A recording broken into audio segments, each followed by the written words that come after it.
All right, let's take a look now at how to find materials in Libby. And just some reminders. I'm going to show you how to use filters that will determine what shows up, what doesn't. You can search Libby by genre, by author, by subject, however you want to search. It'll bring stuff up. And I'll actually show you how to kind of explore just as if you were browsing a virtual shelf. Sometimes titles are not going to be available, but you can always place holds on them. So let's go on over to Libby and take a look. Okay, so I'm going to start. I want to be in the library view. And this is the screen that comes up when the library view starts.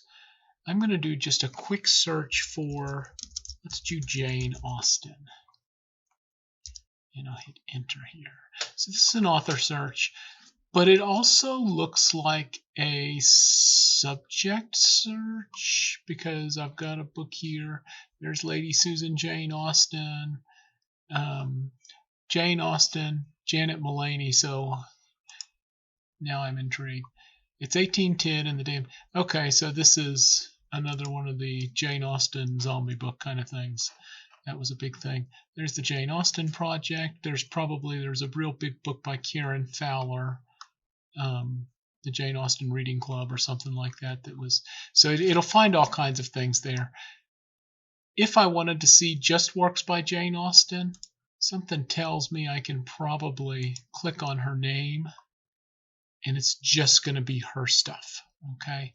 In this case, it looks like it's, yeah, here we go. We're starting to get into, although we're still getting like Pride and Prejudice and Zombies is there as well. Jane Austen obviously didn't write that. But that gives you some quick ways to do an author search and find out what we've got. Obviously, Pride and Prejudice, we did a title search. One of the things I want to show you is under Preferences, I can control what shows up when I do a search by changing my format and choosing specifically. I have it set on any because I do books and audiobooks, but if I specifically wanted to just see audiobooks or books, I could do it there. Most of these are fairly obvious. Compatibility is, I usually go with Libby, but I could also go with just Kindle.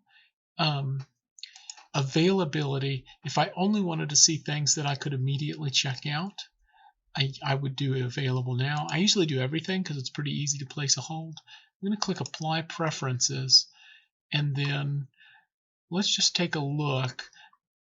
Anytime you see a book cover that you're interested in, like I'm going to look at Discovery of Witches. This is a book that was pretty popular a few years ago. I've wanted to listen to it for a while, or read it for a while. So let's click Place Hold and see. Here it tells me what library card I've got that I'm placing the hold on, and I'm going to click Place Hold here.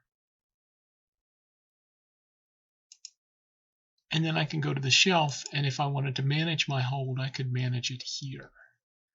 So this says it's going to be a couple weeks before the hold's in. That's fine. As you can see, I've got several holds out there that are due at some point after April the 11th. I had too many items checked out already and wanted to read those before I tried to read more. So that's the basics of checking items out and finding them in the catalog. Not only can you do a normal search, though, you can also just click Explore. And if you explore, for instance, by subject, if I wanted to look at the science fiction we have in the catalog, I can click on subject and then science fiction and find items. And in some cases, it shows like Station 11, I've got a hold on, and I can go in here and manage the hold now. So that's just, some ways that we can, and then we can, once we've got a search started for science fiction, I could even refine results to do a search within the results. For example, if I was looking for, I think her last name was Collins, the one that wrote the Hunger Games. Yeah. So if I was looking for Suzanne Collins, if I was looking for Hunger Games, I could just bring those up to see which one's available. And if she had more titles that were classified as science fiction, they would show up here as well. So that'll give you just some little tips and tricks that you can use to find items and, of course, place items on hold and things like that within the catalog. Next up, we will go ahead and do a short video to close out the playlist on how to check those materials out.